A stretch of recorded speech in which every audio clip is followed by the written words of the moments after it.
It's day 8 of 14 days thinking about Anne Boleyn, and today we're talking about how she was pursued by Henry, particularly via letters. By 1526, it's really becoming clear to Henry that he's not going to have a son with Catherine of Aragon, probably not any other child at all, never mind a son. In fact, he's basically stopped visiting her. He stopped actively trying for children with Catherine. So really, if he wants an heir, he knows it needs to be with somebody else. If he wants a legitimate heir with somebody else, he needs a new wife. So it's important to remember that actually he's on the lookout for this before he even spots Anne Boleyn. And spots her, he does. So in 1526, she obviously catches his eye. We know it's probably 1526 because a year later he writes in a letter, which we're going to talk about in just a second, that he's been struck by love's arrow for a year now. Ever the dramatic romantic. Also at the Shrove Tuesday joust in 1526, he rides with the emblem of a tortured lover, which is possibly in reference to Anne, or probably in reference to Anne.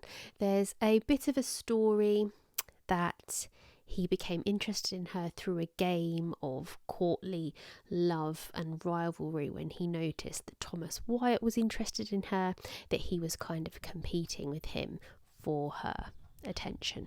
From the years 1527 to 1528, we have 17 surviving letters written from Henry VIII to Anne Boleyn, which progress in intensity. Now, some things that are interesting about this. One, Henry VIII hated writing letters. So the fact that there's still 17, maybe there were more. The fact that he's written that many letters suggests that his feelings were definitely intense.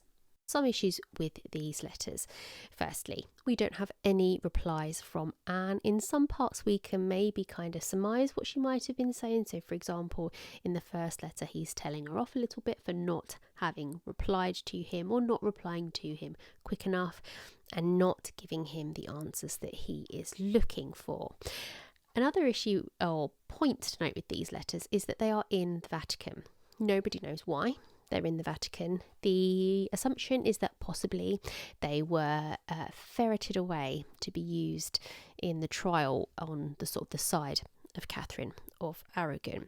In terms of Anne's lack of replies, it's possible that they were destroyed and possibly by Henry himself to try and eliminate any proof against him.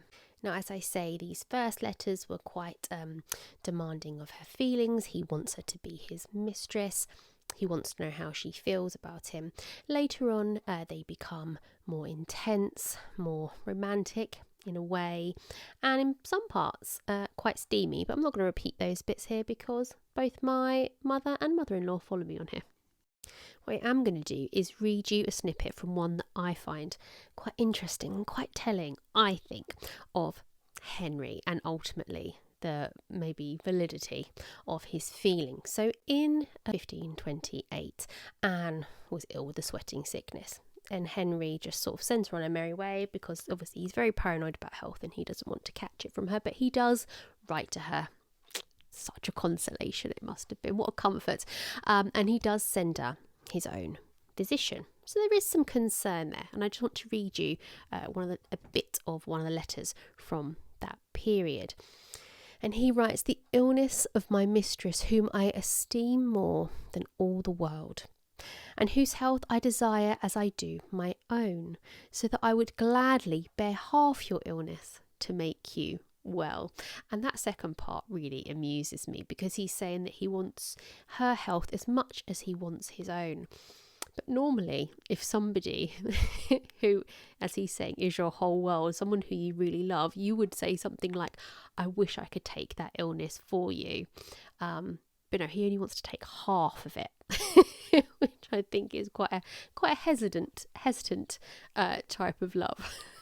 And then something else I just thought I'd point out. I thought you might want to have a little look more closely at some of these letters and have a go reading them. Obviously you can see his signature there just above my head, Henry, and then a little flourish. And actually his handwriting isn't too bad to read. So one little snippet here which you might want to have a go. Feel free to pause it and have a go reading it yourself before I read it to you. So up the top here it says, "I think it long since I kissed you." Can you see that?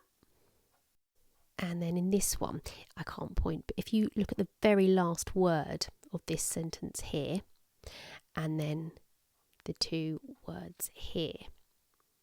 So this says, "Mine own darling." So to give you a little sense of the way he was speaking to her.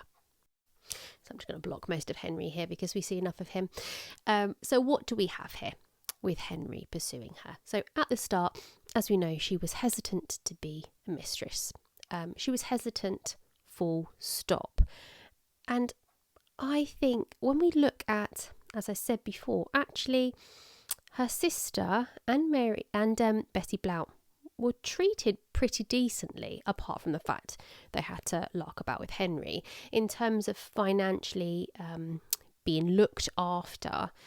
So she hasn't got sort of a really bad model to compare being a mistress to in that sense. So I personally think it's not at the start that she was holding out for Queen, that she just wasn't interested at all. But then when this option of Queen comes up, things obviously do change. We don't know if that's her own personal ambition. We don't know if that's pressure from family. As I've said, her dad was doing pretty well without her needing to rise through the ranks. But who knows, maybe if it's coming down to let's not offend the king here, maybe there was some family pressure. But in those years, that's when we see those letters, 1526 to 1528. The letters are all available online as well. And I think you can buy them as a book now if you're so interested. So that's all we'll leave Anne for today. She's running with it. She's running with the idea of maybe being queen, and Henry's still trying to sort all of that out. So I'll see you tomorrow when we're going to think more about that divorce before eventually moving on to her queenship.